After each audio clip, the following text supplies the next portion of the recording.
Nosso muito boa noite para você que está aqui nos assistindo em mais um episódio do Elas Têm História. A gente está dando esse boa noite, mas na verdade pode ser um boa tarde, pode ser um bom dia, né? Afinal de contas, o programa fica no ar e você assiste a hora que você quiser. E olha, hoje estamos aqui recebendo uma convidada querida, muito especial. A gente estava tentando ajustar a agenda do programa com a agenda dela, porque ela veio especialmente para o programa. Ela não reside mais aqui na nossa cidade, mas tem uma memória e tem histórias incríveis para contar sobre a nossa Baixada Campista, não é, minha amiga? Hoje é aquele programa maravilhoso que a gente fica babando, ouvindo as histórias, ouvindo realmente e vivendo, porque às vezes quando a gente ouve com tanta vontade que é como se a gente estivesse vivendo também. A gente está recebendo aqui hoje a dona Oneida Pinto Freitas Neto, a família Freitas Neto da Baixada Campista, que vai conversar justamente com a gente sobre todas as histórias vividas na nossa Baixada Campista no Farol de São Tomé. Seja bem-vinda, dona Oneida. Obrigada, vim com muito prazer. Um grande beijo para Silvia, filha da dona Oneida, que foi quem fez toda a articulação para isso acontecer, e também para o Arthur do Alambique do Lelei, nossos queridos amigos lá do Alambique do Lelei, que foi quem deu a dica. Olha, tem uma pessoa para vocês conversarem, não foi? Não pode faltar. Não pode faltar. E foi ele que arrumou contato para lá, para cá. Dona Oneida, eu queria que a senhora começasse contando para quem está assistindo a gente. Sim. Como é que começa a história da sua família com a Baixada Campista e o Farol de São Tomé? Bom, minha família morava... quando eu nasci numa localidade aqui perto que se chama Caboio. Sim. Com 5 anos de idade, nós nos mudamos para Baixa Grande, onde meu pai tinha uma farmácia, que era a farmácia que atendia os funcionários da usina, né? Uhum. E lá vivi durante, acho que 6 anos, não sei, acho que com 10, 11 anos aí nós nos mudamos para a cidade. Mas a nossa ligação com o Farol, eu acho que eu tinha 4 anos a primeira vez que vim para aqui. Porque quando eu era muito pequena mesmo, eu me lembro da ida ao Furado, a Praia do Furado. Sendo que a canoa, nós íamos de canoa para o Furado, e saía da porta da nossa casa do Caboio, era um canal que passava dentro das nossas terras, ligado à Lagoa Feia. Uhum. Então, nós passávamos, fazíamos essa viagem, que era marcada para a noite de lua cheia. Olha! Imagine só. Que delícia, gente! E essa viagem era feita, eu me lembro, meu avô, pai do meu pai, que era viúvo na época, e ele ia conosco para lá. E ele passava a noite com uma caixa de fósforo na mão, batendo, fazendo um ritmo e cantando alguma coisa. E eu ficava deslumbrada com aquilo, que a gente passava dentro de lugares com árvores ao lado, de um lado e do outro, mas a gente chegava tudo com aquela luminosidade da lua, né? Aquela claridade da lua. Mas aquilo era um encanto para mim, sinceramente. Quando nós chegávamos lá no Furado, tinha que improvisar um forno para assar um peixe, leitoa, sei lá mais o quê. E a minha mãe fazia esse forno junto com meu avô. Eu vi minha mãe fazendo. Um forno que era arredondado em cima, com um pedacinho de tijolo que seguia uma parede reta de cada lado, e depois a cobertura era feita cuidadosamente, aquela curva arredondada direitinho. E era assim que a gente ficava.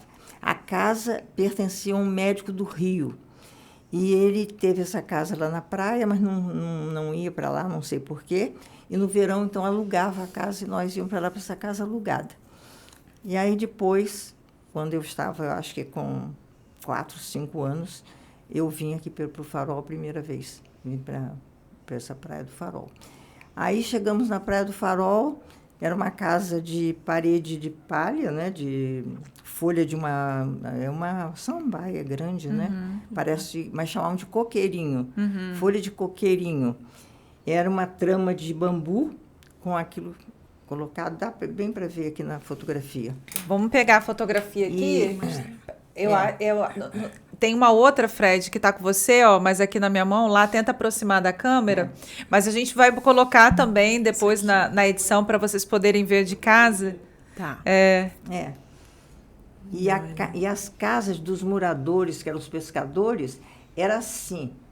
muito pequenininha e muito inclinada, acho que por causa da chuva, né? sim. Eu acho que ela, nessa coisa assim, bem triangular do telhado, facilitava o vazamento da água, né? Não entrar água na casa. E isso sou eu aí, E na Barra Velha? na Barra Velha. É. Olha, gente. E a Barra Velha, era interessante que a casa da minha sogra era na Barra Velha, e a nossa não, era bem aqui próximo do Farol, aqui, como se eu estivesse falando do Farol, era próximo do Farol. Mas a casa da minha sogra foi uma das primeiras casas construídas de madeira na praia. Eu tenho a impressão de que ela é da década de 40. Essa daqui, ó. É, O pessoal que essa está em casa casa. aí. É, da década de 40. Então, ela servia de referência. As pessoas iam lá em casa, onde é a sua casa? É antes da casa de Dona Silvia ou depois da casa de Dona Silvia? Entendeu? Aquilo era um marco. E essa casa foi construída exatamente em frente da ruína do antigo Rádio Farol, que havia lá, que fizeram uma judiaria, né? Porque tiraram, sabe? Agora tem lá um marquinho de nada. Mas quando eu era criança, a gente ia lá apanhar azulejos franceses para fazer pedra de 3 Marias, 5 Marias, sei lá, que a gente jogava aquelas pedras, sabe o que é? Sim. E apanhávamos lá, mas já não tinha tinha telhado, não tinha mais nada. Não tinha Era nada ruína da só. antiga estação também, né? Não tinha. Do Rádio Farol. Porque quando foi construído o Farol, desativaram o Rádio Farol. Porque lá era só o rádio, né? Antigamente não tinha o Farol. O Farol foi em 82, né? Que foi inaugurado. Interessantíssimo. E aí, mas era muito difícil chegar aqui, porque tinha que vir de carro de boi ou de outra coisa qualquer. É isso que eu ia perguntar para a senhora, como era essa viagem até o Farol, né? Porque a gente Carro de hoje boi. faz uma viagem super rápida, né? De carro, rapidinho, Ninguém 40 tem uma minutos. ideia. O dia que inauguraram a luz aqui na praia, a minha irmã telefonou para mim no Rio. Meu Deus, imagine papai se visse isso. Quando inauguraram o asfalto na praia, ela dizia, imagine, tem caranguejo em cima do asfalto. E aí a gente pensava assim, porque meu pai era assim, apaixonado pelo Farol. E ele teve a oportunidade de conseguir muita coisa aqui, inclusive a primeira estrada de terra subindo a areia do Farol, foi ele que fez.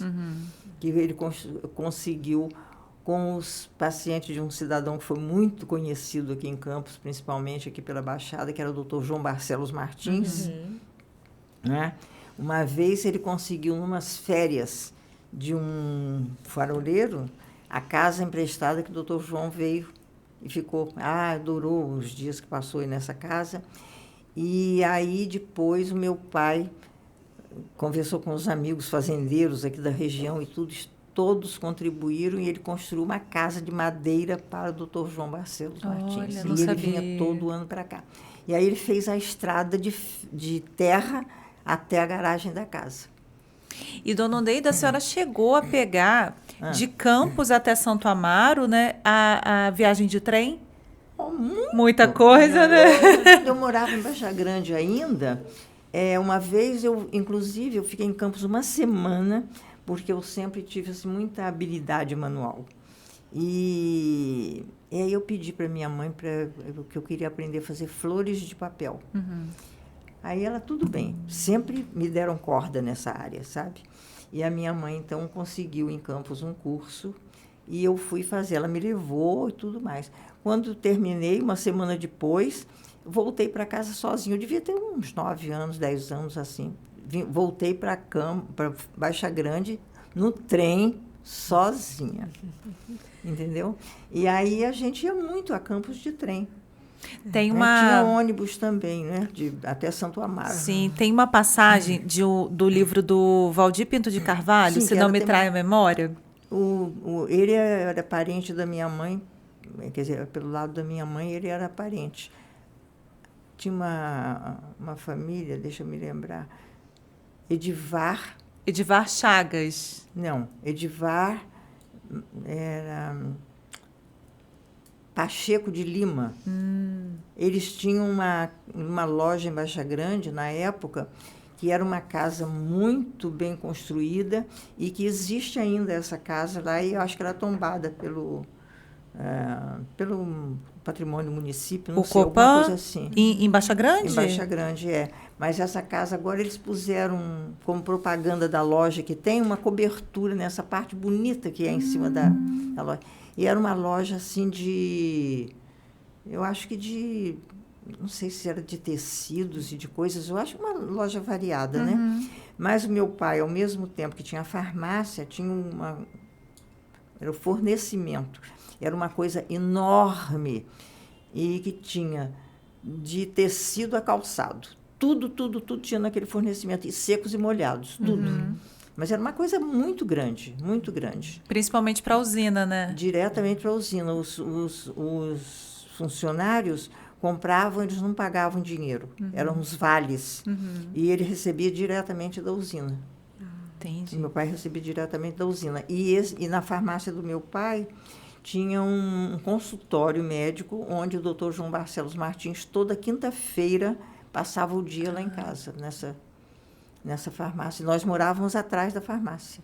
Vamos aproveitar que a senhora falou de Baixa Grande. A senhora chegou a conhecer a casa principal da usina, porque eu tenho um encantamento. Convivia lá dentro, eu cresci indo para lá.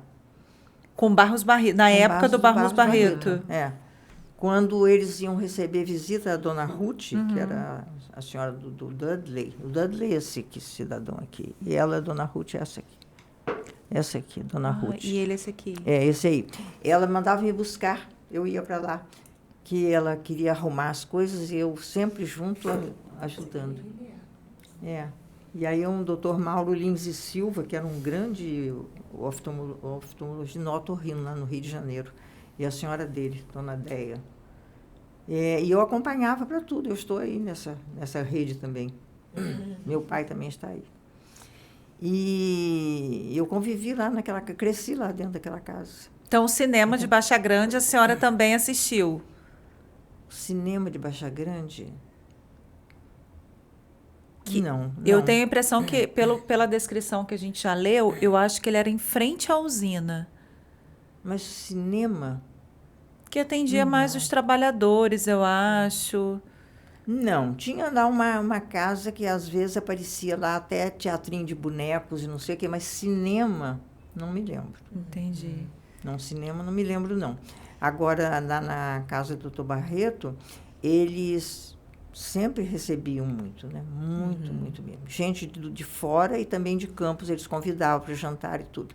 E era muito engraçado, porque às vezes tinha 13 pessoas lá. Aí ela mandava uma pessoa da varanda da casa chamar o meu pai, que era do outro lado da rua, né? Era bem em frente, para eles se vestir e ir lá para completar a mesa, que não podia ter na mesa 13, por conta daquela história do Judas, né? Então, sempre tinha que ter um a mais ou um a menos. E ele ia muito lá. Então, a gente frequentava muito a fazenda e, inclusive, eles me levavam para o Rio também. Eu passava férias lá no Rio, na casa deles. Sempre estive lá. Dona Oneida, tem uma outra questão que eu acho assim, a Baixada ela muda numa ocasião especial, que é a festa de Santo Amaro. É. Fala um pouquinho pra gente sobre as memórias que a senhora tem da festa. Da festa de Santo Amaro? Bom, me lembro, assim, perfeitamente das pessoas naquelas barraquinhas, né? O pessoal daquela região ali, indo de carro de boi, fazia era um carro ancorado, né? Com um toldo. E ali dentro as pessoas até dormiam, eu acho. Virava uma cabana, né? Exatamente. E tinha uma família de escravos da família do meu avô. E essa família sempre foi ligada à família da minha mãe. Sempre eles foram assim, amigos, entendeu? E tinha uma senhora baixinha, muito pretinha, e ela fazia um cachorro-quente, que foi o primeiro cachorro-quente que eu vi na minha vida, que era uma coisa maravilhosa, mas o cachorro-quente era feito com linguiça. E eu me lembro até do cheiro daquele cachorro-quente.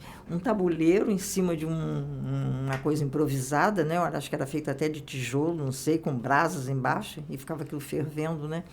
Com aquele molho maravilhoso de tomate, de cebola e aquelas coisas. E aquele cachorro-quente que ela fazia ali.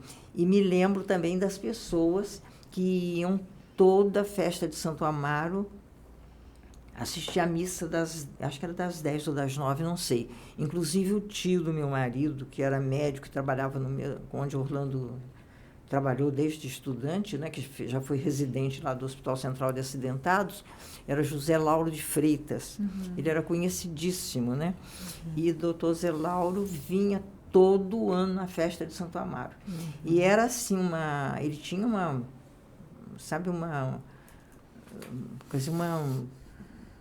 admiração, uma coisa assim por Santo Amaro, que ele teve uma casa em Teresópolis e ele fez uma capela de Santo Amaro, já ao lado da casa dele. Olha. Era uma capelinha, assim, acho que de uns 3 metros de comprimento, uns 3 banquinhos e a imagem de Santo Amaro. Olha. Quando tinha oportunidade, eles chamavam o padre para celebrar lá e tudo. Mas a festa de Santo Amaro era uma coisa enorme, né? E todas as pessoas iam, e terminava aquela missa de 9 horas, e eles ficavam todos os fazendeiros, aquele pessoal mais conhecido, vamos dizer, tradicional da Baixada, né? Estavam todos lá presentes e ficavam depois numa conversa sem fim. E tinha a história da cavalhada também, né? E naquela época, aquela argolinha que eles distribuíam, né? Ofereciam a argolinha e eles botavam um dinheiro, uma nota espetada naquela lança, né? E era de prata verdadeira, as argolinhas. Olha. Era uma coisa importantíssima a festa de Santo Amaro. E todos eram assim, daqui da Baixada. Meu marido mesmo, ele não vinha a Campos sem passar em Santo Amaro, sem entrar na igreja. Eu ia perguntar isso. Quando a senhora foi para o Rio? Sim. E como foi essa... Porque eu imagino que você se afastar do lugar onde você sempre viveu, da convivência, esses retornos para cá, como é que eles aconteciam? Ah, mas era com tanta frequência, porque eu vinha todo mês. Olha aí. Ela vinha e continua vindo todo mês, tá, gente? Exatamente. No começo eu vinha de avião. Na época tinha a Real, era uma companhia ligada a Cruzeiro do Sul, que não existe mais também, né? E aqui em Campos, quem veio para essa empresa, a Real, ficou... Eu acho que ele é vivo até hoje. A mulher que morreu como é? Lourdes Sans. Esqueci o nome do marido. Ele que era da Real. E como nós éramos muito ligados lá no Rio a um cidadão que era um dos diretores da Cruzeiro do Sul, meu marido era médico da família lá e tudo, então toda a vida não, até eu acho que o meu filho ter uns 3 anos por aí, a gente vinha de avião. Aí depois, quando Silvia nasceu, que nasceu 4 anos depois, aí nós passamos para o trem noturno. E vim também até a Estação Leopoldina. A Estação da Leopoldina vim até uma vez num trem que ficou durante pouco tempo, né? Chamava Litorina, que saía do Rio às 3 da tarde. Era um vagão muito sofisticado, com cortininhas e tudo. Mesmo? E aí uma vez eu vim a Campos. Vim outras vezes, mas uma vez eu vim com a senhora desse brigadeiro que era da Cruzeiro do Sul. Ela veio trazendo um netinho até, veio comigo. Tem uma fotografia dentro desse trem. E aí depois nós passamos a vir de carro, né? E era muito engraçado que o meu filho já maior, acho que ele devia ter uns 7 anos, não sei, que quando a gente chegava na usina de Taí, né? A usina que era agora eu esqueci o nome. Ele perguntava assim: mãe, a gente quando chegar na fazenda tem que bensar? Era pedir bênção. Eu achava a coisa mais engraçada, porque na minha família nunca ninguém obrigou a pedir bênção de jeito nenhum. Mas a minha sogra não, lá entrava, tinha que pedir a bênção a todos os tios e tudo mais. Então ele perguntou, quando chegar na fazenda tem que bensar? E me tira uma dúvida também aqui. Sim. O avião ele pousava onde? Que não era no aeroporto Bartolomeu, Aqui, era na Fazenda Palacete? Não, nessa época já era lá. Ah, no aeroporto. Não, já. Ai, eu tô doida para descobrir essa área da Fazenda Palacete. Esse outro avião, eu fui lá muitas vezes acompanhando os Barros Barreto, que eles foram da época desse avião. Da Palacete? Da Palacete, Mas eu penso que algumas vezes eu eu fui com eles de avião, mas já no aeroporto mesmo. Entendi. É Bartolomeu Lisandro, Isso, né, eu acho. isso. Dona Neida, e tem uma outra figura que é muito presente na memória das pessoas que vivem ali na Baixada, que é a da Finazinha Queiroz. Nossa! A senhora chegou a ter o contato, tem lembrança? Muito, ela ia lá na minha casa e entrava com o carro e ela não descia em lugar nenhum, né? Você que tinha que ir a ela. E ela ia lá em casa, às vezes. A filha também nunca desceu do carro. Descia, ficava lá do lado de fora conversava. E a filha sofreu um acidente muito grave e ficou lá no hospital onde meu marido trabalhava durante muito tempo. E, inclusive, ele teve a oportunidade assim, de conversar muito com ela. E ele sempre disse que ela era uma pessoa doce, mas que a filha era muito rebelde, muito, assim, forte com a mãe. A Alice, Entendeu? né? Era assim. Então, mas ela era conhecidíssima em Campos, né? Sim. Porque ela tinha no Colégio Nacional Auxiliadora, ela tinha uma cadeira especial, né, separada para ela. E ela, nas lojas, ela ficava dentro do carro e o cidadão ia lá apanhar a peça de tecido para ela escolher. Ela não descia. Sempre assim. Eu já tinha ouvido falar essa questão que ela não descia. Não descia. Era interessante assim. demais. Tinha outra pessoa que depois era mais ou menos como ela, era que eu acho que é viva ainda. Não, acho que não é viva. Peraí. Sabe quem é Maria Edir Alvarenga? Maria Edir Alvarenga. Eu acho que eu já ouvi Filha falar. do doutor Fernando Alvarenga. Que era uma muito elegante, que todo mundo falava muito. Arlete. Arlete também era assim. Muito... era engraçado. Ela ia à missa das 9h lá no convento, todo domingo. E ela entrava, ela não olhava nem para o lado, nem nada. Era assim, uma pessoa que chamava atenção pela postura dela. Mas ela também era assim, uma pessoa... É diferente, que ela era vaidosa.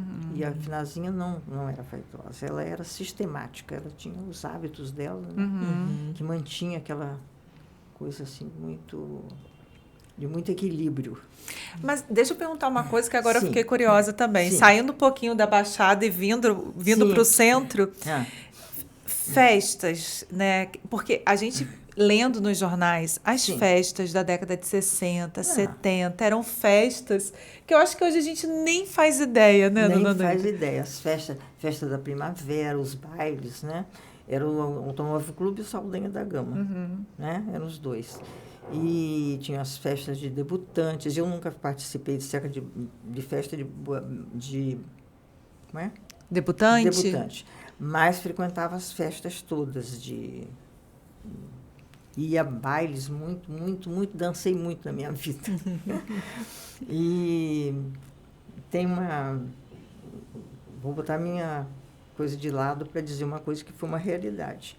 Existia uma festa do açúcar. Cada usina levava sua representante e durante a festa escolhiam a rainha do açúcar. E eu fui escolhida uma vez. Olha, estamos com uma rainha do açúcar, gente! Mas isso eu acho que não devia ficar registrado. Eu acho! Olha o que o tempo faz com a gente. Tem foto dessa época?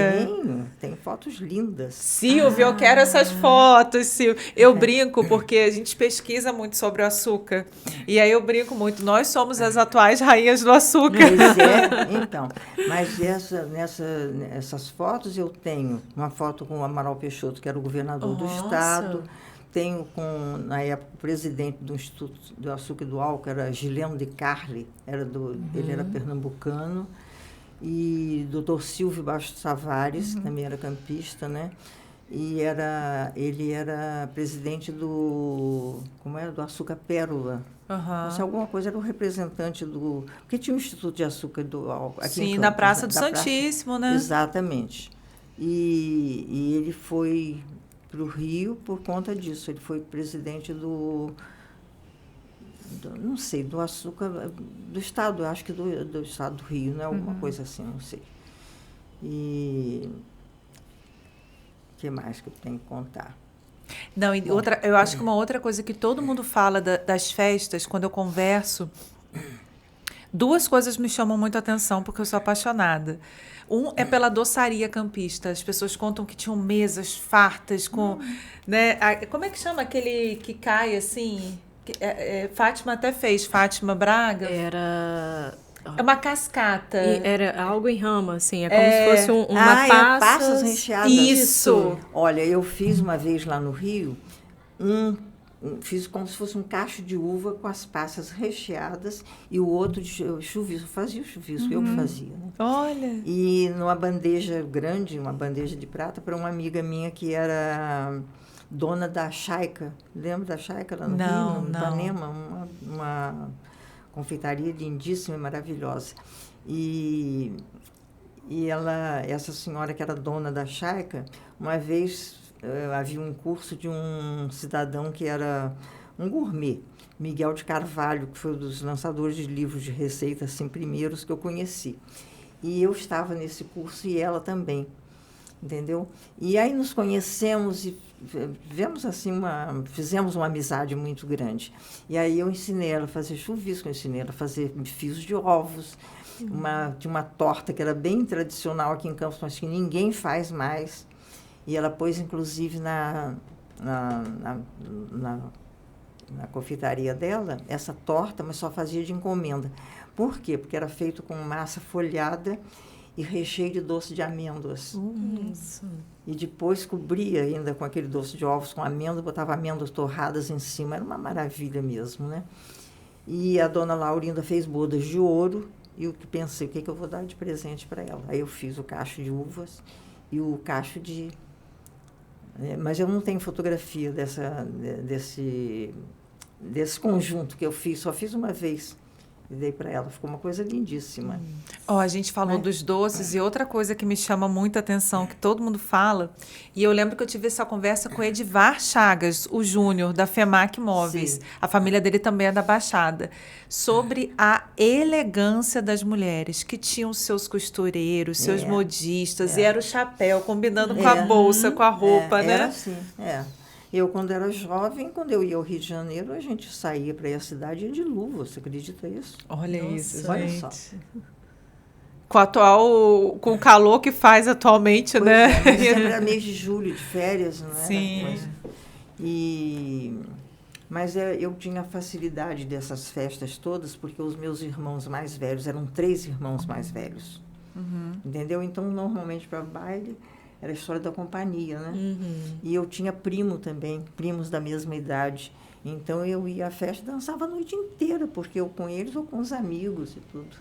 Era muito bom, né? O pessoal era amigo mesmo, né? E esses modistas, por exemplo, na Baixada tem algum que a senhora se recorda ou era sempre aqui para o centro da cidade? Era sempre no centro. Sempre no centro, né?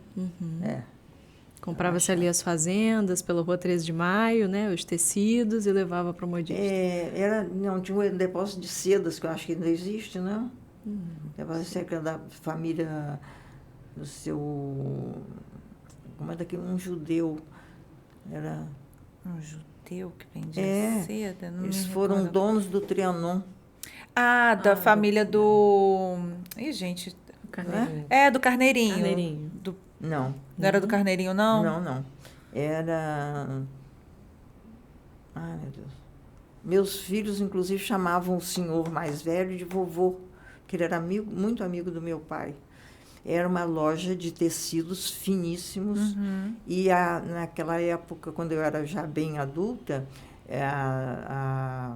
tinha uma loja também ali que existe ainda até hoje, loja de tecidos finos também, naquela rua onde era Machado Viana. Lembra onde era Machado Viana? Sim, sim. Machado Viana, o seu Augusto Machado Viana, o seu Augusto Faria, foi meu padrinho de casamento. Que ele era muito amigo do meu pai. A senhora se casou em qual igreja? No santuário Nossa Senhora do Perpétuo Socorro. Eu ia à missa lá. Entendi. E lá no Rio a senhora mora atualmente onde sempre morou? Não, eu morei 25 anos no Leblon, aí me mudei para Ipanema, e lá eu moro até hoje. E essas vindas constantes a Campos, porque são quase que semanais, tá, gente? É verdade. Essas vindas constantes a Campos até hoje. É por saudade da terra, da família? Não, o que convivendo faz? com a família, porque a nossa família, a minha família, é muito grande, mas é muito ligada, muito ligada. Éramos 8 irmãos, agora morreu a minha irmã, primeira irmã, porque os irmãos morreram todos, 4. E aí, agora morreu a primeira irmã. Então, todo aniversário, por exemplo, eu conhece Elizabeth Almeida? Não. Elizabeth Neto, Elizabeth e Eliane, são 2 irmãs. Ela é ortodontista, mas ela é muito conhecida aqui em Campos. E ela, inclusive, fez curso nos Estados Unidos, e quando ela foi para os Estados Unidos, como ela era recém-casada e o marido não queria muito que ela fosse, eu fui com ela. Olha. Se não quer vir, era minha afilhada, eu fui com ela. Então, toda a vida eu tive assim, esse espírito de dar apoio a quem estava querendo crescer. Ah, que Entendeu? coisa boa, gente. E a mãe dela, toda a vida, fez doces profissionalmente, a minha irmã. E era, assim, muito conhecida aqui em Campos com os doces dela. E hoje quem faz é a minha irmã de 95 anos. Olha. Hoje mesmo ela fez bom bocado. E ela mora aqui? A minha irmã mais velha, todas moram aqui. Todas moram aqui. Da minha família, só quem saiu daqui fui eu. Tá explicado por que ela vem tanto, gente. Não consegue ficar longe do gostinho da terra, não. Exatamente. E quando os meus irmãos morreram todos, meu primeiro irmão morreu com 51 anos. Novo, muito novo. Muito novo.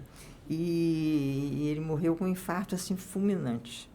E meu pai também já tinha morrido da mesma maneira. E todos morreram assim. E agora minha irmã, que morreu agora, vai fazer 2 meses, ela morreu, nós estávamos na praia, fomos ao cabeleireiro à tarde, ela fez unhas, e ela gostava de pintar as unhas de vermelho, estava toda bem penteada e tudo. Fomos jantar na casa da filha dela, ficamos lá até 11 horas da noite, tudo bem, ela estava alegre, muito feliz, e meu genro gostava muito dela e brincava muito com ela. Aí ela falava assim, ô menino enjoado, porque ele passava por ela mexer na orelha, qualquer coisa. E ela dizia, ela dizia isso, ô menino enjoado. Também fomos para casa. Ela amanheceu morta. Sim. Dormiu, eu digo, ela não sabe até hoje que ela morreu. Como um passarinho. Exatamente. E aí, o meu geriatra lá no Rio, um dia me mandou fazer exames, já tem um tempinho, lá no Procardíaco. Fiquei 2 dias fazendo exame. E fiquei até numa sala fechada lá para fazer coisa com como é?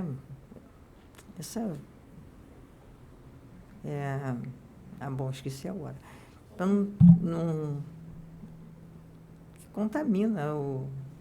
Bom, enfim, fiquei naquele isolamento fazendo exame. Eu disse, doutor Lucas, que exagero, para que esses exames todos?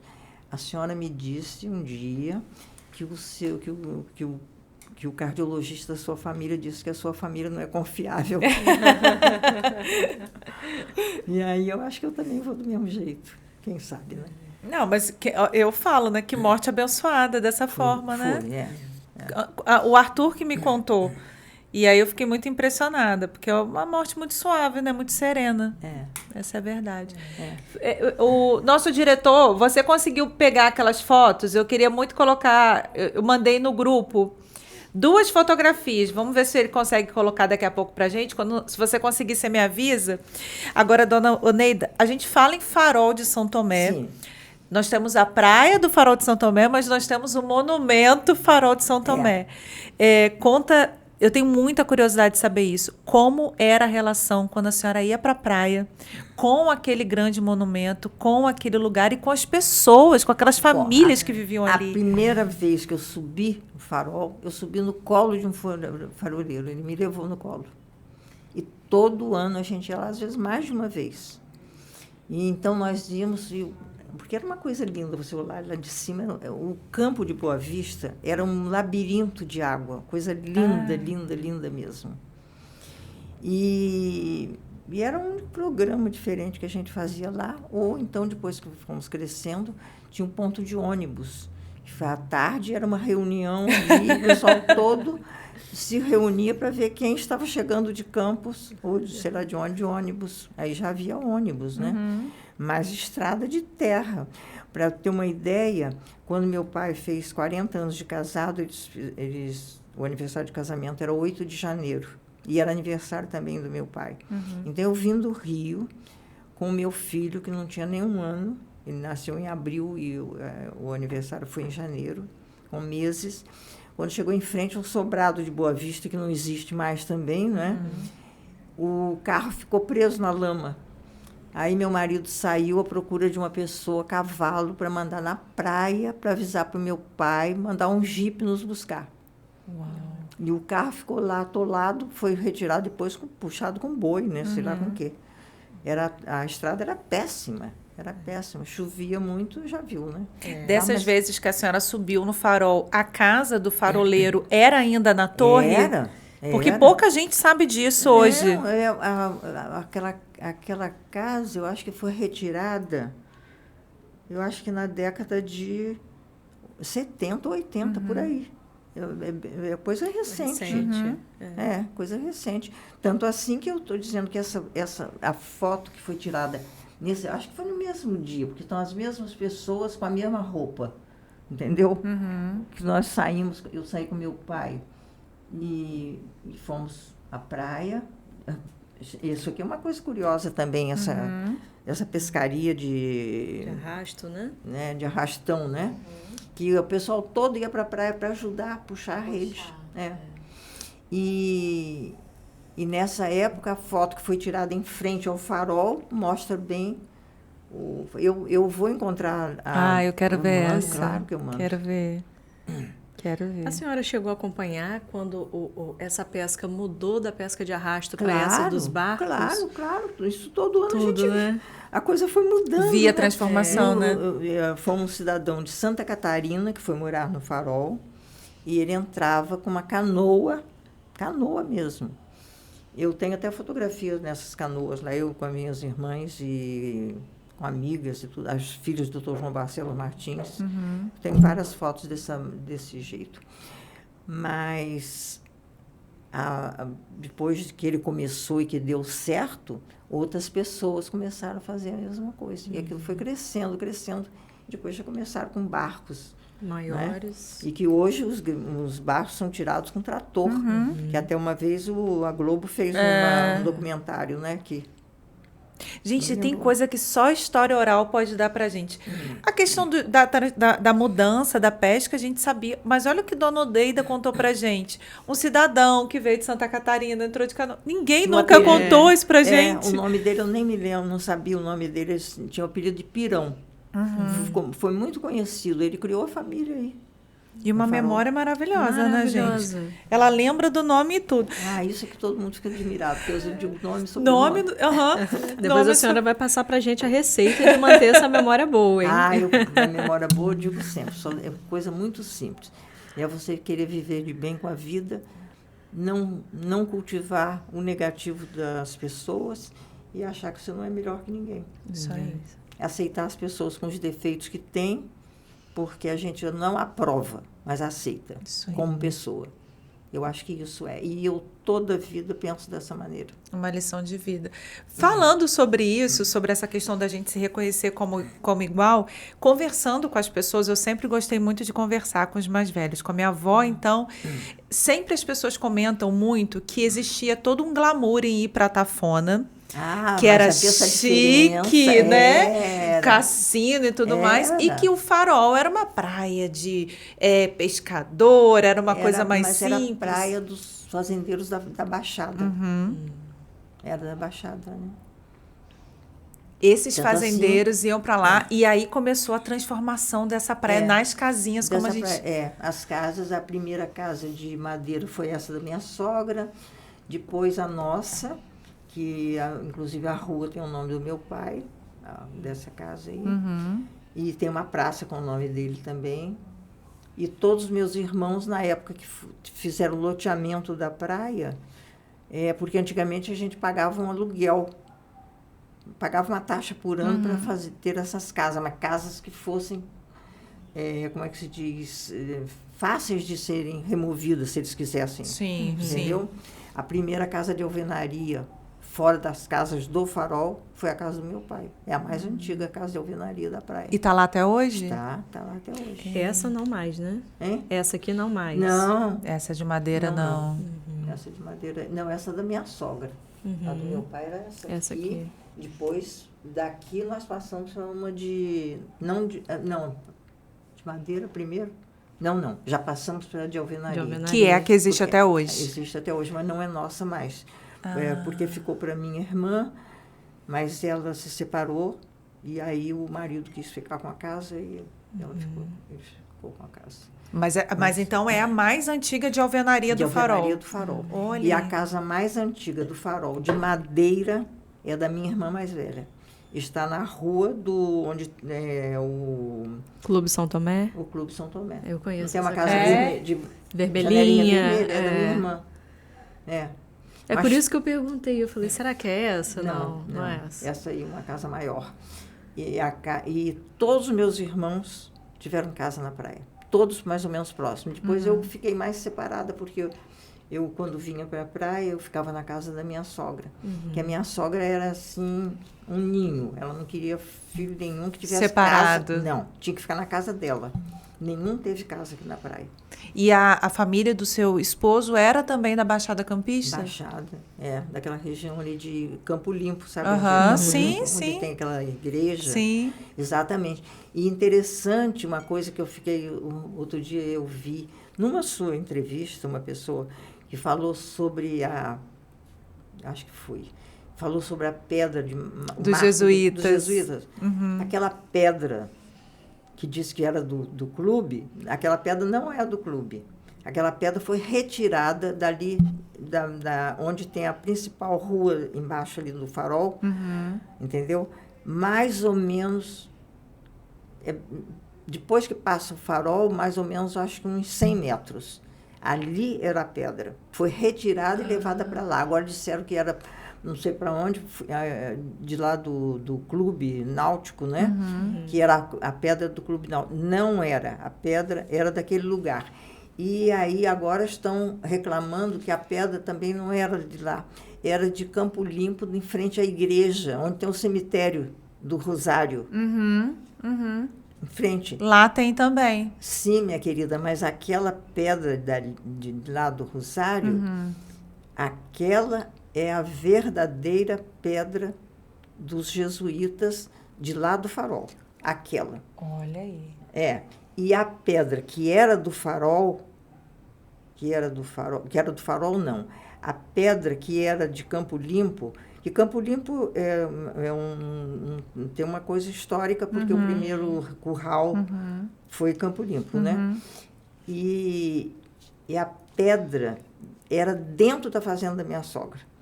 E um cidadão muito amigo, que eu posso dizer, eu não vou dizer agora o nome, né? Mas que era amigo lá da família, pediu para o meu cunhado queria retirar aquela pedra para dar de presente para uma senhora de um prefeito, acredita isso? E essa pedra está na casa dessa pessoa, lá na cidade de Campos. Então, eu vou querer saber disso em off. Daqui a pouco a gente vai desligar a câmera, eu vou querer. Não, eu não quero ficar mal nessa história. Não, de jeito nenhum. Mas eu tenho certeza absoluta. Eu disse, Fernando, como é que você teve coragem de dar... isso para mim não dizia nada, então... Mas a fazenda, a propriedade da família do seu falecido marido não é mais, né? Não. Eu adoro essas propriedades antigas. Pois é, mas a propriedade, a usina de Tocos comprou e depois parece que deu em pagamento a um cidadão que... Negócio de cana que foi... Fornecedor, né? Porque a usina de Tocos, né, esteve com uma situação financeira muito ruim, né? Parece que agora está se equilibrando novamente. Está retomando, Acho que sim. Mas ela ficou nessa situação difícil e a fazenda ficou para eles. Agora, uma judiaria, né? Porque a fazenda era de Flamboyant, da estrada até a casa, de um lado e do outro. Não tem uma árvore. primeira coisa que o cidadão fez foi cortar todas as árvores. Que tristeza. Meu marido trouxe, ele ganhou de um cliente 2 árvores, como é o nome da árvore? Cássia ceial. É uma cássia que o tronco, você olha, parece ferro, a cor. E lá no Rio, em frente ao Museu de Arte Moderna, tem um conjunto dessas árvores, é uma coisa lindíssima. As 2 árvores, mas ele ganhou as 2 do mesmo tamanho. Uma cresceu muito mais que a outra, então o meu marido chamava, que aquela era ele e eu o menor. Cortaram nas árvores. Tem uma árvore que lá no Rio, em frente à clínica, na cardiologista, uma clínica cardiologista lá no Rio. Foi construindo um edifício e uma árvore dessa tinha numa residência, com afastamento da rua, pois o edifício deve ser construído atrás, porque não podia cortar aquela árvore. Essa árvore é uma outra cássia. Só tem no Jardim Botânico um pé. E uma vez eu levei até o meu sobrinho lá para conhecer. Que ela dá um buquê que parece que foi feito com um compasso. Redondinho, vermelho, a coisa mais linda que é. E aqui se perdeu. Mas a sede da propriedade existe ainda? Existe a sede, existe a capelinha onde a minha filha foi batizada. Silvia foi batizada lá. Entendi. Porque quando ela fez... Ela é de maio e o nome da fazenda é São João. Então, a festa de São João foi a inauguração da luz elétrica. Aí nós viemos por conta disso. Aí chegamos aí, meu cunhado, já que vocês vieram, vou batizar a Silvia aqui, que a minha sogra também chama Silvia. E ela tem o nome Silvia com Y igual da avó. E a casa dela no Farol tem na varanda uma placa escrita Casa de Dona Silvia. Por quê? Aquela história que eu contei. Era referência antes da casa de Dona Silvia. Então, as pessoas pensam que o nome é por conta dela, não é. É o nome da avó. E é a casa que vocês hoje ficam quando estão no Farol? Então, já sei como achar a Silvia lá no Farol. Ó. É ao lado do camping. Você conhece o Farol? Conheço. Então, é na esquina antes do Farol. Casa... sim. Antes do camping, né? Uma casa amarelinha. Isso, um sobradinho. Sim. E, dona Oneida, já que a senhora citou essa fazenda, eu também queria saber se a senhora conheceu a sede antiga, imagino que sim, da Fazenda Boa Vista. Muito. Muito, né? Muito, porque a família Saldanha era muito amiga nossa. O seu Firmino, que morava lá, quando a gente estava nas férias, muitas e muitas vezes ele almoçava lá em casa. E eu ia lá e eu sou amiga da família até hoje, né? A Alice Maria e a tão conhecida Narcisa da idade de Silvia. Quando eram pequenas, todo fim de semana o motorista ia lá apanhar a Silvia para elas irem ao teatrinho, não sei aonde, passear. Até que um dia a Silvia disse para mim, mãe, não vou mais sair com Narcisa. Narcisa é maluca. Aí contou a história. Elas saíram, foram um clube A Gávea, na Gávea. Exatamente. Aí chegaram lá, estavam brincando, de repente resolveram sair. Sai Narcisa correndo e diz para o motorista, vamos embora, rápido. Chegou na janela do carro, jogou uma chave fora. Narciso, o que você fez? Que chave é essa? Deixei uma mulher trancada no banheiro. Ai, meu Deus. Aí Silvia disse, não sai mais com ela, não. Mas onde ela encontra com a gente é outra pessoa, parece outra pessoa, é dupla personalidade aquela menina. Ela tem um coração de ouro, mas essa cabeça não funciona muito bem. Mas é triste o incêndio que aconteceu lá, né? Muito triste. E eles tinham muita coisa lá, muita coisa antiga, de livros antigos, que eu acho que uma pena que foi. Sim. Tinha uma série de revistas, na época, acho que era Manchete, que era aquela... Eu não sei se a Manchete era mensal ou era semanal, acho que até semanal, não sei. E tinha fotografia da Zaida, que foi Miss Estado do Rio, que foi a segunda classificada daquele concurso de Marta Rocha, né?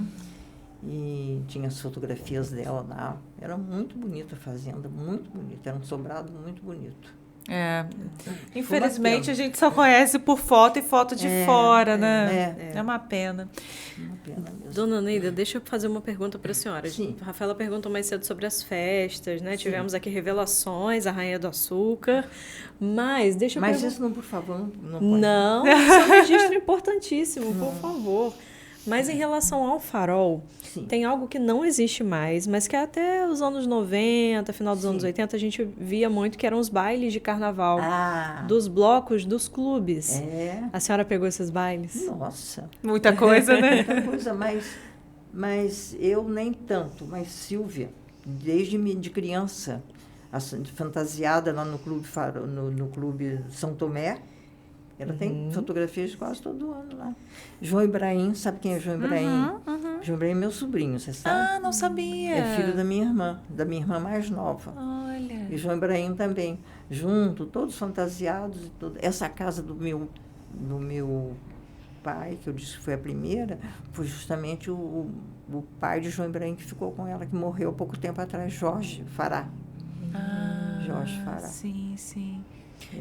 Silvia, você gostava do Petrodólar ou dos Ladrões de Bagdá, Silvia? Conta pra gente. Ladrões de Bagdá. Tinha um grupinho, né, que foi toda a vida. Inclusive, tinha um sobrinho do meu marido, que era Francisco Eduardo. Era do clube, assim, que era todo ano, era aquele fanatismo verdadeiro, né, com aquele... Eu conheci o pessoal todo. E, dona Oneida, perguntar uma coisa para a senhora, que eu gosto muito de perguntar isso para as pessoas que viveram uma outra época. Quando a gente olha para a cidade de Campos hoje, tanto aqui, a área mais central, quanto para a Baixada Campista. Eu não sou de Campos, naturalmente, eu vim para cá em 2006. Eu já vejo muita diferença. Eu vim de Niterói. Eu já vejo muita diferença na cidade, mas eu passei minha infância toda aqui, que a família da minha mãe é do interior também, do Açu. Então, conheço muito bem a região, né, desde pequena. Eu vejo uma diferença muito grande nessas comunidades, na Baixada Campista, na cidade. E, embora a modernidade a gente não possa lutar contra ela, nem sempre ela é positiva. Quando a senhora compara a cidade hoje, a região hoje, aquela que a senhora viveu lá atrás, a gente pode dizer que bate uma saudade daquilo que ficou, né? É verdade. Antigamente, você conhecia todas as famílias de Campos. E hoje em dia, por exemplo, quando eu vejo um sobrenome, eu digo assim, não, isso não é de Campos, é alguém que foi morar. Por quê? Porque como eu trabalhava em 2 colégios, na época da matrícula, você via todos os sobrenomes, né? E aí... É isso aí. Vai mudando, né? Vai mudando. Antigamente a gente conhecia todas as famílias, né? A senhora ainda conserva amizades lá no Farol? Lá no Farol? Sim, claro. Sim. Tá sempre lá, né? Lá no Farol. Aquela amizade de tomar um chazinho no final da tarde. Bom, só a família, né? Todo dia tem essa minha sobrinha, que é Elizabeth. Eu tenho certeza que vocês conhecem ela. Ela, todo fim de semana, ela vai para o Farol. Agora não, depois que a mãe morreu, ela não tem ido. Depois ela vai voltar naturalmente, né? Mas por enquanto não, porque coitada, ela estava sozinha com a minha irmã, né? Quando acordou 7 horas da manhã, a mãe não levantou, ela estranhou, que estava muito tarde, porque ela levantava cedo. E aí ela ficou muito chocada com a história. Mas todo dia, aí ela vai de fim de semana para a praia, sempre sexta-feira. E agora eu acho que ela nem está trabalhando mais quinta-feira, trabalha só segunda, terça e quarta.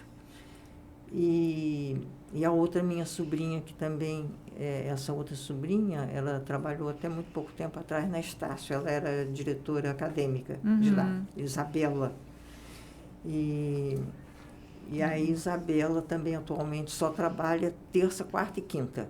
Não trabalha fim de semana, nem começo da semana, porque aí vai para a praia, vai um dia antes e volta um dia depois. Sim. Do que era o fim de semana pequenininho, né? É.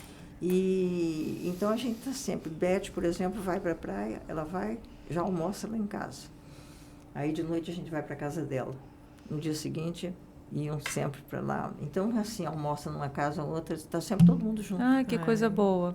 Ó, vamos botar água no feijão, porque um dia eu vou aparecer lá para ver essas fotos, hein, Silvia? Para ver todas essas fotos aí de família. E quem sabe provar esse chuvisco. Não, o chuvisco eu não faço mais. Não faz mais? Não. E a senhora aprendeu com quem? É uma coisa também que eu pergunto para todo mundo. Olha, o chuvisco, vou dizer para você com toda sinceridade, eu não aprendi com ninguém. Eu vi uma receita, a gente tem que fazer testes. Toda Agora doceira não, fala agora isso, dá que é pra- de olho. Né? Agora, por exemplo, para ensinar uma pessoa, eu ensino tranquilamente. Não é? Agora, meu marido dizia, porque a rua que eu morava no Leblon era a rua Humberto de Campos. Aí ele dizia assim, chuvisco, delícia, doce de carne. Ele dizia, melhor chuvisco de Campos é o da rua Humberto de Campos. Porque o meu chuvisco é menos doce do que o que se faz aí. O tradicional, né? É, tradicional. Mas eu descobri que os mas agora bons eu não chuviscos faço eles são menos doces mesmo. É verdadeiramente. E o chuvisco muito antigo, ele era colocavam nele água de flor de laranjeira. Olha, não sabia. Não sabia. Água de flor de laranjeira. Agora põe baunilha, né? Mas eu a vida inteira eu ponho essência de baunilha, mas que como é o nome? Vanilina, verdadeira. Mas isso a gente não tem mais aqui no Brasil. Antigamente era vendido nas farmácias, inclusive meu pai vendia na farmácia dele, tinha a essência. E agora, mas todo mundo que viaja, minhas netas que vivem com o PEC e outro lá, trazem para mim. Que legal, muito bom. Gente, que delícia de programa, né? Eu falei que a gente ia viver uma outra época de Campos, uma outra época da cidade. Eu tenho certeza que você que está vendo aí depois, com certeza está se deliciando mais ainda, porque a gente vai colocar as fotos também para vocês verem mais de pertinho essa beleza aqui. E para quem conhece um pouquinho da região, chega a ser emocionante a gente poder se transportar um pouco para essa época da história. Deixa eu agradecer os nossos patrocinadores, nossos apoiadores, os amigos e empresas queridas da nossa região, que vivem a nossa região, que estão aqui com a gente. Todo o histórico, toda a produção desse programa é feito pela Script, Consultoria Histórica e Projetos Culturais. Um beijo para toda a equipe. E também para Martins Farma, nossa parceira incrível, uma farmácia agora vivendo para a cidade, aqui na nossa cidade. Colégio Pense Alfa, um colégio que está muito à frente aí no ensino para o seu filho. E tem também mais, né, amiga? Exatamente, tem o nosso patrocinador aqui, o Instituto Puglia. O Instituto Puglia, gente, é uma clínica especializada em saúde sexual, reprodutiva, na saúde do homem, mas que também é a saúde da família, né? Afinal de contas, a saúde do homem também depende de um conjunto. Então, essa clínica, gente, trata a saúde do casal de forma integrada. Para você que está precisando de um acompanhamento, de uma assistência, eles são super discretos, até a arquitetura da clínica foi pensada especialmente para essa descrição. É só marcar com eles, agendar uma visita, dar uma consulta. Temos lá o Dr. Bernardo Puglia, né, que é o urologista responsável, super conceituado. É só marcar com eles a visita, a consulta. Fica ali no centro da cidade, no edifício Connect. Torcedor do Goitacás também, o que já faz ser ainda melhor, tá vendo? Dona Neida, gostou da experiência? Maravilhosa. Mas de vez em quando a Silvia me põe numa que você não faz ideia. Ela já está desligada, né? Não, ainda não. Ela vai contar depois pra gente. Vai contar depois. Muito obrigada. Já tá uma podcaster de cadeira. Muito obrigada. Beijo, gente. Beijo para prazer. você que esteve com a gente aqui. Não se esqueça de se inscrever no canal do Elas Têm História, lá no Instagram, também aqui no YouTube. Beijo, até semana que vem.